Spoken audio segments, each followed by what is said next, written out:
Colossenses, tá ok? Aí na carta de Paulo aos Colossenses. Então, eu queria que você... beleza, Kese, boa noite, Oséias. Oséias já está lá na igreja, né? O Oséias está lá na igreja, já participando lá, organizando aí as cestas básicas. Primeiro, agradecer a Deus aí pelas doações. Hoje, mais doações. Hoje recebemos uma doação de feijão, 60 quilos de feijão, mais 3 cestas básicas. Então, quem quiser continuar doando, fique à vontade. Veio doação de Mato Grosso do Sul, doação de São Paulo, de Limeira, né? Bênção de Deus aí para a nossa vida. E a gente agora vai organizar tudo bem certinho. Nós estamos aí em contato com o pessoal aí do projeto Juntos Somos Fortes, aqui de Nova Resende, que também está distribuindo cesta. Então, para não haver uma duplicidade na distribuição, porque às vezes o Achitriclino já ganhou lá do projeto e a gente vai lá e dá mais uma, e às vezes vai deixar de dar para outro que está precisando também. Então, em vez de um ganhar 2, a gente distribui para mais gente. Então aí a gente está em contato com as entidades que já estão distribuindo para ver se o Achitriclino já ganhou deles, então a gente vai passar para outra pessoa, tá ok? Então nós vamos organizar bem organizadinho mesmo, tá ok? Para a gente não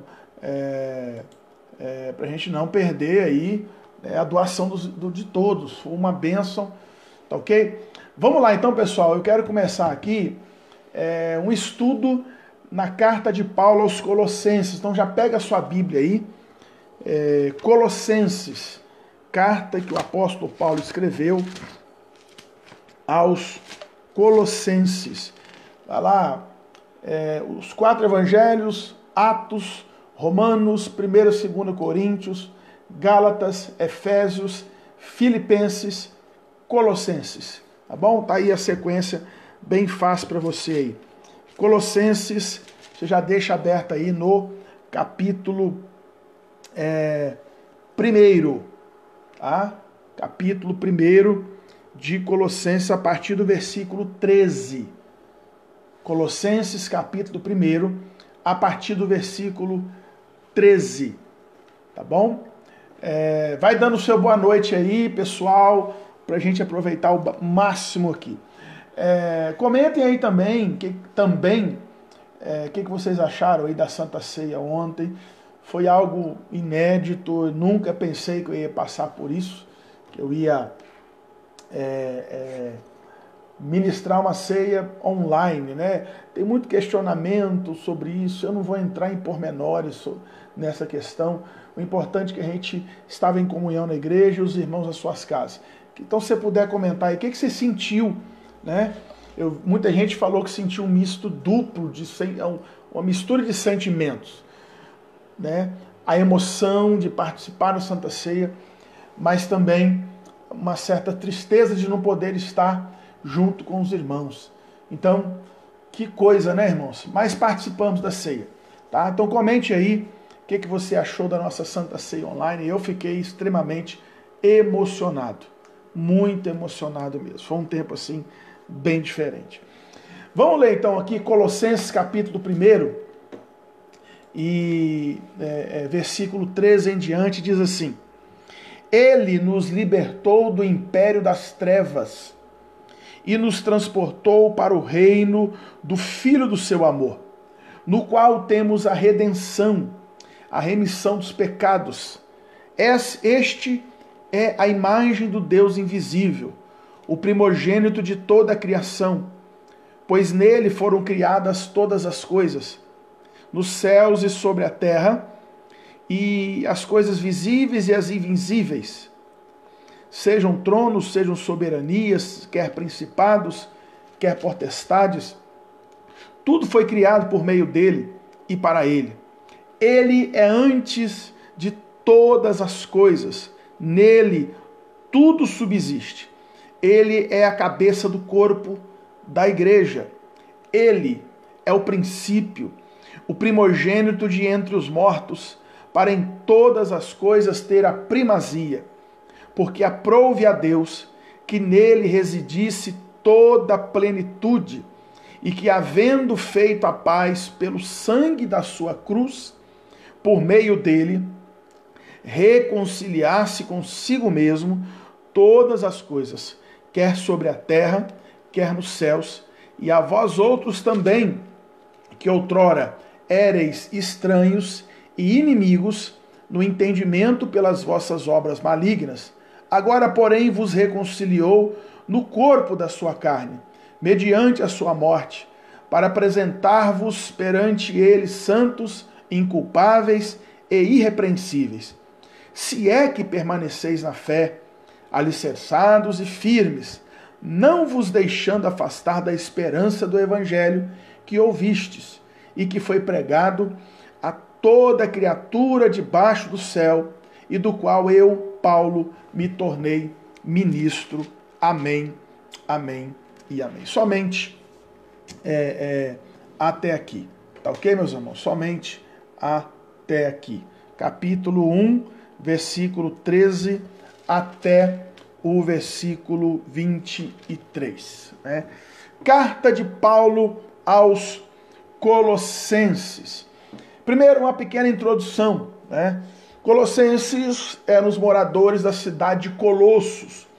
Colossos era uma cidade da Ásia Menor, a atual Turquia, que ficava situada aproximadamente 200 quilômetros a leste da cidade de Éfeso. Né? Paulo nunca a visitou. É interessante, Paulo nunca visitou Colossos. Né? Foi Epáfras, um dos companheiros de Paulo, que era colossense, que para Colossos levou a mensagem do evangelho pregada por Paulo.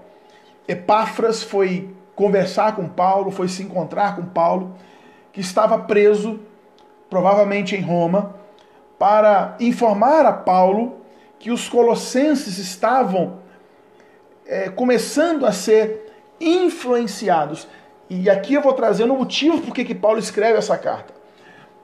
Os colossenses estavam começando a ser influenciados por falsos mestres, por falsas doutrinas, por falsos ensinos, que ensinavam que para conhecer a Deus e que para ser salvo era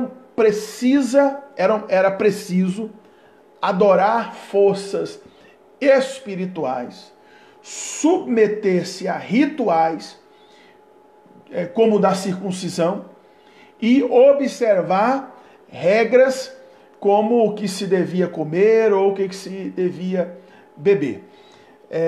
Essa igreja foi fundada, foi evangelizada, e de repente, durante algum tempo, começou a entrar lá pessoas tentando ensinar coisas que eram fora do evangelho, dizendo que para eles serem salvos, eles precisariam sim cumprir os rituais judaicos, cumprir as regras judaicas e por aí vai.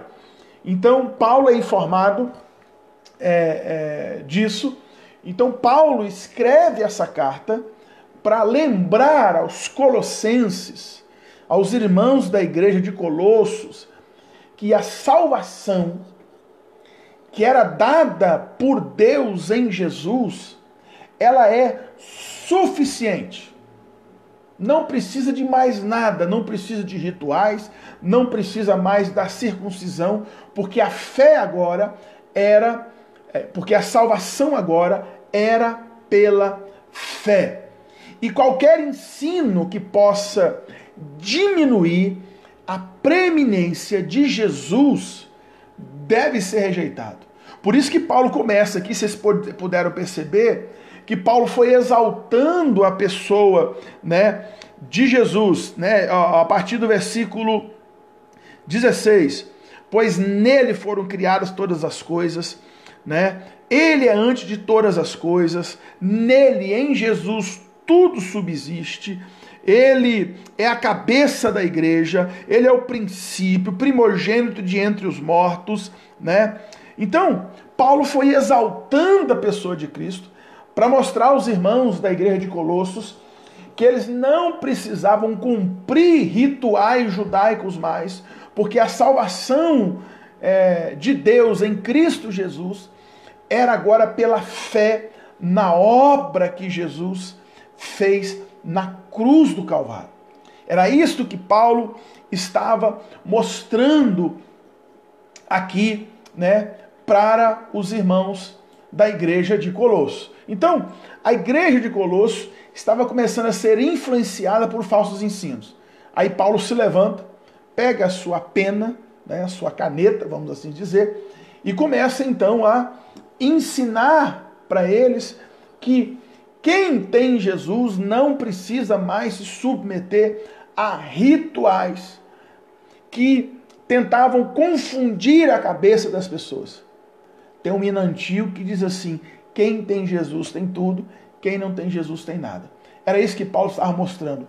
A salvação, ela só é possível na pessoa de Jesus. Então Paulo começa aqui a trabalhar, né, nos primeiros versículos aí, né, o apóstolo Paulo começa ele faz uma introdução, mas a partir aqui do versículo 13, o apóstolo Paulo começa a trabalhar algumas coisas muito interessantes, né, a respeito da obra de Jesus. Que obra que Jesus fez na cruz? A gente fala muito, Jesus pagou o preço na cruz, Jesus morreu na cruz para nos salvar. Mas o que significa isso?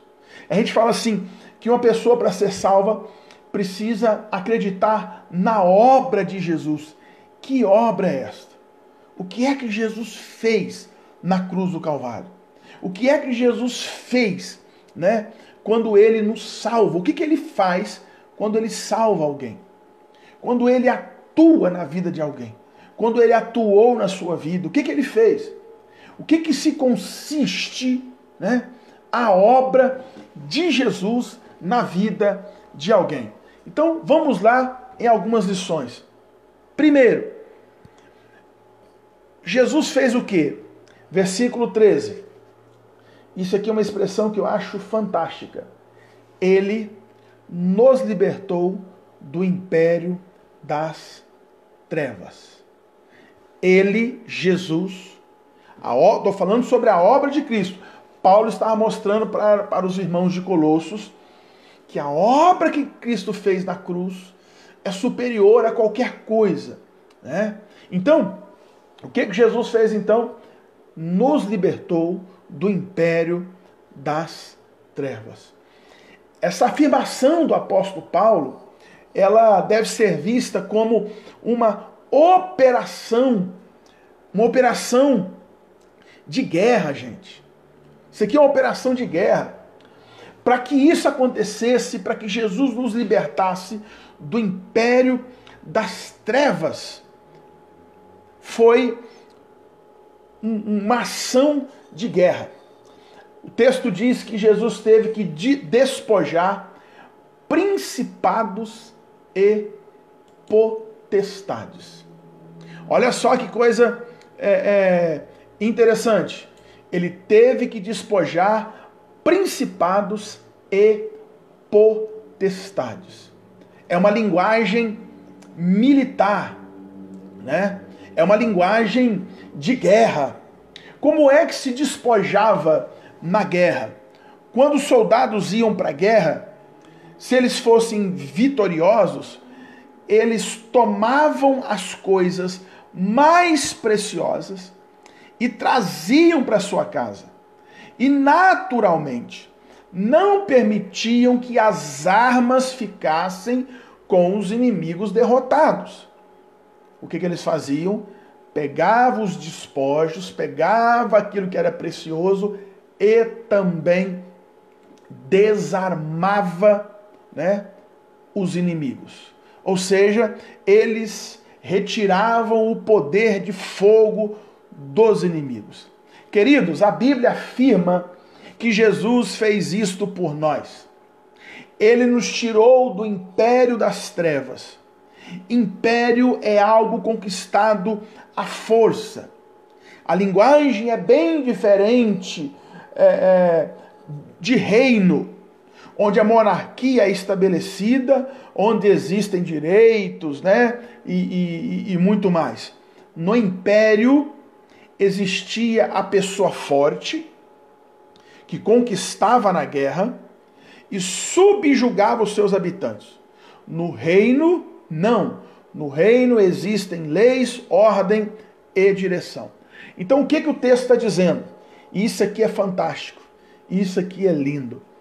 Jesus nos tira de um habitat, de um lugar de morte, de um império de morte, de um império de opressão, para um reino de amor e justiça. Versículo 13. Ele nos libertou do império das trevas e nos transportou para o reino do Filho do seu amor. Ou seja, quando Jesus entra na vida de alguém, quando ele salva alguém, ele liberta a pessoa do império das trevas. Ele liberta a pessoa do jugo e da escravidão. E o texto diz que ele nos torna cidadãos do seu reino. Ou seja, existe uma mudança de condição, uma mudança de status. Nós saímos do domínio das trevas e de Satanás. O texto diz, ele nos libertou. Por que libertou? Porque estávamos algemados, éramos escravos do império das trevas. Mas Jesus, com o seu poder, com a sua morte, com o seu sangue derramado na cruz, com a ressurreição ao terceiro dia, ele nos liberta do poder das trevas e nos traz, nos transporta para o reino do seu amor. Essa é a obra de Jesus na sua vida. Você não é mais aprisionado. Você não é mais escravo do pecado, escravo do diabo, escravo da sua própria natureza. Você agora é livre, livre em Deus através de Cristo Jesus. Então a primeira coisa que ele fez e que ele faz na vida de alguém quando ele salva é libertar do império das trevas. Segunda coisa que está envolvido nessa obra de Jesus na vida de alguém. Isso aqui é maravilhoso, irmãos. Nós estamos aí tristes, né? Tivemos uma Santa Ceia ontem que foi emocionante, foi edificante, mas ao mesmo tempo apertou o coração de não poder estar na igreja, de não poder participar. A gente está enclausurado, toda aquela coisa, todo esse sistema. Mas quando eu estou meio que aprisionado em casa, né? Mas eu não sou preso mais ao pecado. Eu não sou mais prisioneiro do diabo. Eu não sou prisioneiro do mundo da maldade. Eu estou livre. Então, mesmo estando em isolamento social, como nós estamos vivendo esse tempo agora, ainda que há uma flexibilidade, né? Mas nós somos livres em Jesus. Então você pode dar um glória a Deus aí. Escreve aí, glória a Deus por isso. Vamos lá, continuando. Dentro desse bojo da obra de Jesus na nossa vida, o que ele nos fez? Ele nos deu a redenção. Versículo 14, né? No qual temos a redenção. Ele nos libertou do império das trevas, nos transportou para o reino do Filho do seu amor, no qual nós temos a redenção. Ele nos redimiu. É preciso entender um pouco aqui esse termo. O que significa o conceito de redenção? Trata-se de um preço de resgate pago. Quando a gente usa que Jesus nos redimiu, e nele nós temos a redenção, aqui envolve uma transação. Uma linguagem moderna para isso tem a ver com o sequestro. Né? Quando o bandido exige que a família pague determinada quantia para que a pessoa seja solta. É mais ou menos assim. Né? Jesus pagou o preço da redenção. Para que isso acontecesse, Jesus derramou o seu sangue. Qual é o preço da minha salvação, pastor? Tem uma canção que diz: eu sei que foi pago um alto preço. Eu sei que foi pago um alto preço. Então, foi pago um preço por nossa salvação, por nossa redenção. E o preço foi o sangue de Jesus. O sangue é moeda de troca no mundo espiritual, né? Então, relembre uma frase de Jesus na cruz. Jesus gritou na cruz: Pai, tudo está consumado. Jesus grita a palavra grega tetelestai, né? A melhor tradução para essa expressão tetelestai, que Jesus falou, está consumado, seria: tudo está pago. O que é que Jesus fez na cruz por sua vida, meu irmão? Eu não estou vendo você escrever o glória a Deus aí. Então vamos lá, glória a Deus, escreva aí, glória a Deus. Jesus me libertou e agora Jesus te redimiu, ou seja, Ele pagou o preço de nossos pecados com seu sangue. Nós fomos comprados com preço. Sabendo, olha o que diz a Bíblia, sabendo que não foi mediante coisas corruptíveis, como prata ou ouro, que fostes resgatados do vosso fútil procedimento, que vossos pais vos legaram, mas pelo precioso sangue, como de cordeiro, sem defeito e sem mácula, o sangue de Cristo. E escreveu 1 Pedro, capítulo 1, versículo 18 e 19. Jesus pagou o preço dos nossos pecados. Glória a Deus por isso. Pastor, olha, presta atenção, irmão. Você que talvez está aí preocupado, está aí triste, né? Jesus pagou o preço dos seus pecados, te libertou do poder das trevas. Você não é mais escravo do pecado. Você não é mais escravo do inferno. Você teve os seus pecados, né, perdoados, porque Jesus pagou o preço na cruz do Calvário. Então, terceiro, a obra que Jesus fez. Terceiro, versículo 14 ainda, no qual temos a redenção, a remissão dos pecados. O que nós temos aqui? Ele nos deu remissão. Você sabe o que é remissão? Eu expliquei o que é redenção. Redenção tem a ver com o preço que foi pago na cruz. O que é remissão dos pecados? Vamos ver se alguém sabe. Eu vou esperar um pouquinho, né? Remissão dos pecados. O que é remir os pecados? Remissão dos pecados. Será que você sabe o que é isso? Se você souber, escreve aí para mim. Remissão dos pecados. Vamos lá. Vamos ver se vocês sabem. Demora um pouquinho aí para chegar até vocês, né?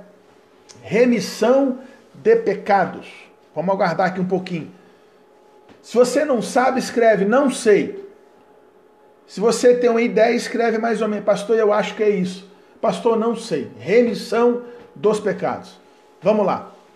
Deixa eu aguardar um pouquinho aqui. Enquanto você entra aí e fala. Remissão dos pecados. Será que vocês sabem o que é, gente? E agora? Até vocês escreverem, eu vou dar a resposta, vai chegar depois de vocês aí. Remissão de pecados tem a ver com a ideia de perdão.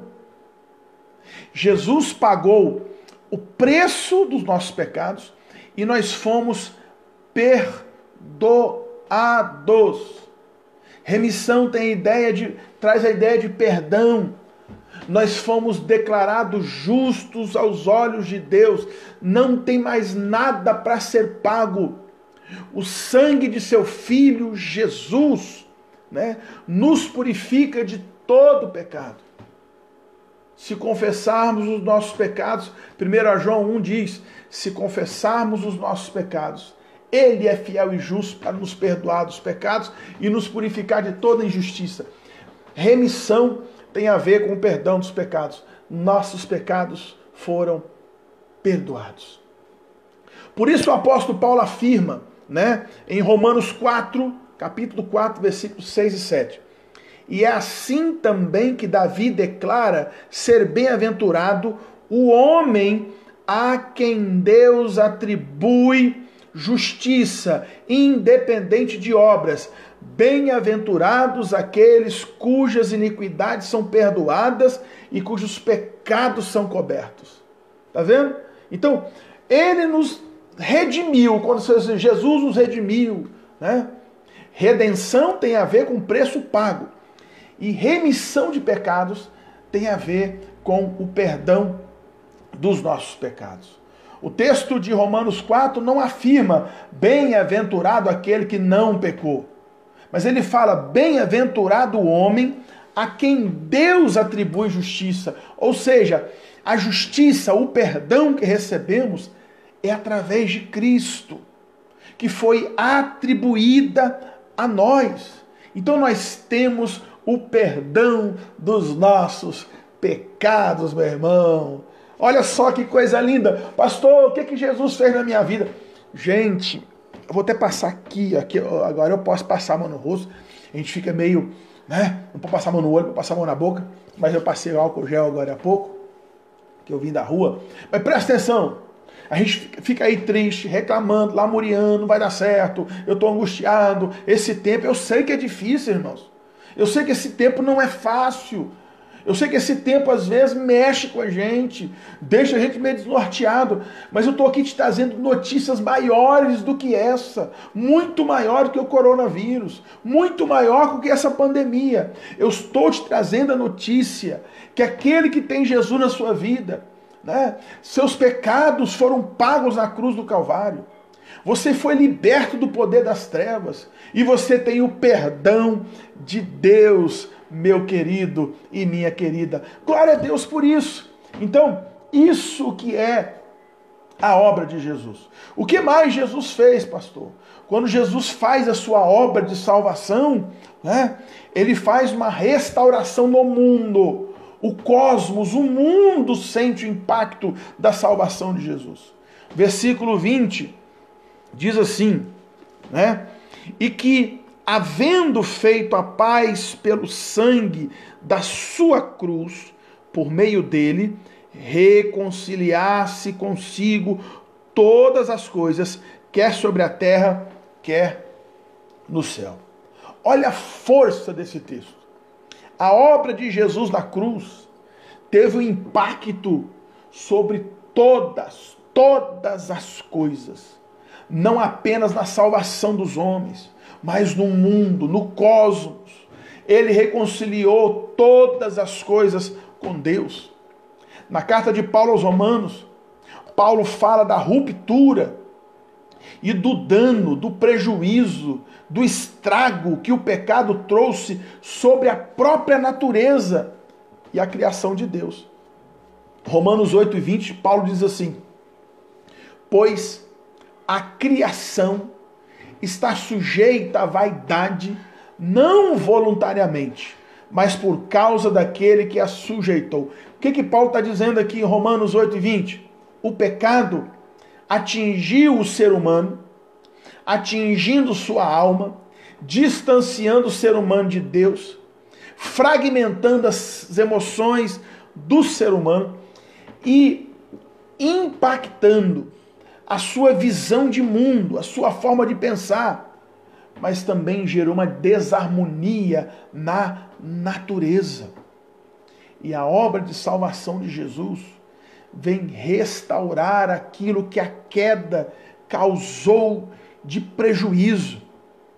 O pecado gerou degradação. O pecado impactou severamente o meio ambiente até. Mas a Bíblia diz que a obra de Cristo impacta todas as coisas. Ele, Jesus, reconciliou consigo mesmo todas as coisas, quer sobre a terra, quer nos céus. Entenda uma coisa. A obra que Jesus fez mexe com as estruturas da terra. mexe com as estruturas dos céus. Assim como a queda de Adão, assim como a queda de Eva, a raça humana, né? O pecado estragou tudo, afetou diretamente toda a criação. A salvação de Jesus afetou também a criação. Não há 1 centímetro quadrado em que todos os domínios da existência, sobre os quais Cristo, que é o soberano sobre tudo, não clame, é meu. Jesus é o Criador de todas as coisas, o restaurador e o mantenedor de todas as coisas. Ele tem poder sobre a natureza. Lembra no ministério dele? Ele fez aquietar o mar, acalmou o mar, acalmou os ventos. Esse é o poder do nosso Jesus. Glória a Deus por isso.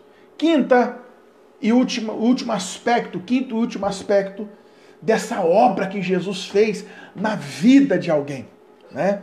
A obra de Jesus agora, ela nos qualifica para que a gente se apresente diante de Deus. Versículo 21 e 22, Paulo diz assim: e a vós outros também, que outrora éreis estranhos e inimigos do entendimento, pelas vossas obras malignas, agora, porém, vos reconciliou no corpo da sua carne, mediante a sua morte, para apresentar-vos perante ele, santos e inculpáveis e irrepreensíveis. Presta atenção no que eu vou dizer agora. A obra que Jesus fez foi algo radical. Vamos lá. Ele nos resgatou do império das trevas, nos libertou das trevas, pagou o preço dos nossos pecados, nos trouxe o perdão, mexeu na natureza. E a obra de Deus nos capacita a nos apresentarmos puros, inculpáveis, irrepreensíveis diante de Deus. Sem a obra de Jesus, como é que nós nos apresentamos diante de Deus? Não tem como. Jó responde essa pergunta. Jó fala assim no capítulo 4, versículo 17 e 19. Seria porventura o mortal justo diante de Deus? Seria acaso o homem puro diante do seu Criador? Eis que Deus não confia os seus servos e aos seus anjos atribui imperfeições, quanto mais aqueles que habitam em casas de barro, cujo fundamento está no pó e são esmagados como a traça. Nós não temos condições por nós mesmos de nos apresentarmos diante de Deus. Os nossos pecados nos impedem. Mas a obra de Jesus nos traz o perdão, nos traz a redenção, nos liberta do poder das trevas e nos torna justos diante de Deus. Deus olha para nós agora e nos vê através do sangue de Jesus. Então hoje podemos nos apresentar diante de Deus, porque Jesus abriu o caminho. Hoje nós temos livre acesso a Deus. Livre acesso a Deus, por causa do preço que foi pago na cruz do Calvário, por causa do perdão dos pecados. Não é porque você é bonzinho, não. Não é porque você faz boas coisas que você tem condições de se apresentar diante de Deus. Não. Não é porque você ajuda alguém, porque isso faz parte da minha salvação. Fazer boas obras eu faço porque já sou salvo, porque já tenho a remissão, porque já tenho a redenção, e assim eu me apresento justo diante de Deus. É o sangue de Jesus, é o preço que foi pago na cruz para nos resgatar. A obra de Jesus, irmãos, possui um impacto e alcance muito maior daquilo que a gente possa imaginar. Vou recapitular para você guardar bem no fundo do teu coração. Guarda aí. Ele Jesus nos resgatou das mãos do diabo. Vou falar bem claro. Ele nos resgatou das mãos do diabo. Ele nos redimiu dos nossos pecados, nos perdoou. Ele reconciliou a natureza, resgatando o propósito da natureza. E ele nos perdoou, nos tornando justos, permitindo que no dia do juízo, pelo sangue de Jesus, não sejamos fulminados pela santidade de Deus e nem condenados pela gravidade do nosso pecado, mas que sejamos totalmente restaurados e resgatados. E aí eu quero chamar a sua atenção para algo. Todas as vezes que a gente considera essas coisas, pensa nessas coisas, o que é que deve vir ao nosso coração? Para você que talvez está aí triste, preocupado, para você, meu irmão, que está aí sem rumo, para você que está aí sem direção, para você que está aí e condiciona a sua vida com Deus ao momento que você vive. Quando você ouve essa notícia, a despeito das lutas e dificuldades que você tem vivido, talvez, eu não diminuo o poder das lutas na vida de ninguém, porque todo mundo sabe onde a luta dói. Mas quando você ouve isso, que a obra que Jesus fez na sua vida é muito maior do que suas lutas, você foi perdoado, liberto do poder do diabo, você foi restaurado, redimido. Hoje você pode se apresentar diante de Deus. O que vem no seu coração? O resultado de tudo isso é a adoração em nosso coração. A obra de Jesus deve nos encantar, meu querido. Como é que diz aquela canção?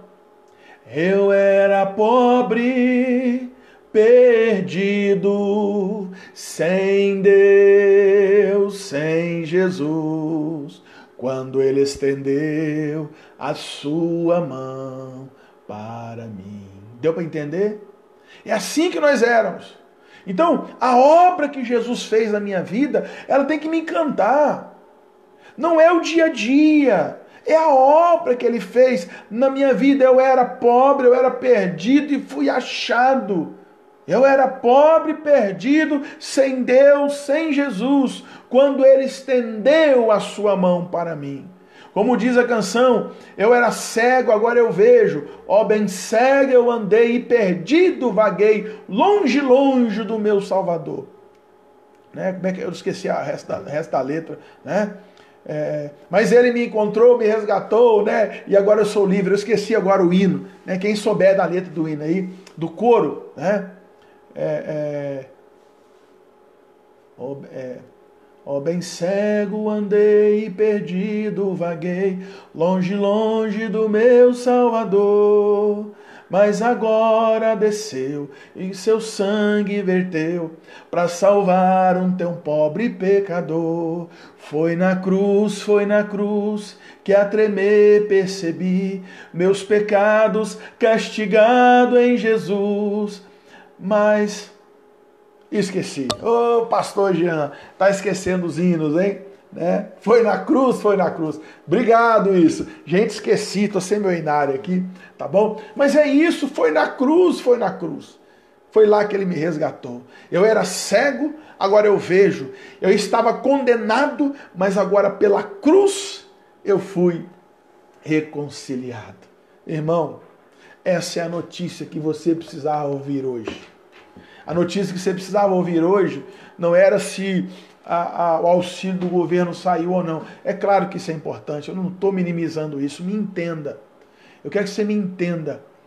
Nós estamos orando para que o governo ajude, para que tudo passe, né? Orando pela cura, orando pela vacina que saia. Estamos fazendo, estamos agindo, né? Arrumando cesta básica para ajudar as pessoas. Mas a notícia mais importante que você precisava ouvir hoje é essa: que os seus pecados são perdoados, que você foi liberto, que você foi resgatado, que o preço foi pago na cruz e que você pode se apresentar diante de Deus em nome de Jesus. Amém e amém. Queridos, Deus abençoe a todos. Eu vou orar por vocês, né? A gente está conversando uns negócios aí, não posso falar nada ainda. Eu só vou falar depois que dá certo. Mas se der certo, vem surpresa por aí, tá bom? Eu não vou dizer não. Vão ficar tudo à expectativa. Se der certo, domingo teremos surpresa. Se não der, eu nem falo o que era surpresa. Só vou dizer se der certo, tá bom? Então orem aí, que vai ser algo mais impactante ainda, irmãos. Algo que a gente está pensando aí, e já estamos correndo atrás de tudo. Se der certinho, amanhã eu já estou avisando todo mundo aí para a gente se organizar. Queridos, eu vou encerrando por aqui, eu quero orar para terminar, mas antes de orar, mais uma vez agradecer os irmãos que doaram, aqueles que quiserem continuar doando alimentos, fiquem à vontade, é só entrar em contato comigo, mandar um zap, que eu vou lá e abro a igreja para você, tá bom? Eu vou lá para a igreja agora, porque tem uma equipe lá ajeitando as cestas, né? Ajeitando tudo, bênção de Deus. Eu vou orar. Pai, em nome de Jesus, muito obrigado por mais uma oportunidade ímpar de passar esses momentos aqui ouvindo a tua palavra. Que palavra abençoada. Que bom saber que eu fui liberto. Que bom saber que eu fui redimido. Que bom saber que nós temos em ti a redenção. Que o preço foi pago. Que podemos nos apresentar diante de ti justos por causa da justiça de Cristo em nós. Abençoe cada um. Que peguemos essas notícias, coloquemos no nosso coração e possamos somente te agradecer por tudo. Eu quero te agradecer por cada irmão, cada irmã, pedir a tua bênção em nome de Jesus. Amém, amém e amém. Queridos, hoje eu vou encerrar. Deixa eu mostrar aqui, ó. Mais uma caneca. Essa aqui eu ganhei. Eu fui dar uma palestra numa escola, a escola Hermelina Barbosa Leal, lá em Cacilândia, em 2017, e o diretor da nossa igreja, o diretor Jonas, que é o diretor lá ainda, e ele me deu de presente essa caneca. Olha que coisa linda. Tá aqui, ó. Pastor Giancarlo, você é o enviado de Deus aqui em Cacilândia, continue sendo bênção na vida das pessoas. Tá aqui, ó, mais uma caneca, né, da minha coleção aí de canecas. Queridos, fiquem todos com Deus. Deus abençoe. Amanhã, a semana inteira, hein? Inclusive na quarta-feira eu mudei o horário. De segunda a sexta, 7 horas da noite, tá bom? 19 horas, nós vamos ter o tempo. Daqui a pouquinho eu vou baixar o vídeo, colocar no YouTube também, para aqueles que não puderam ver aqui ao vivo. Fiquem com Jesus, beijão no coração de todos. Até amanhã, se Deus assim permitir.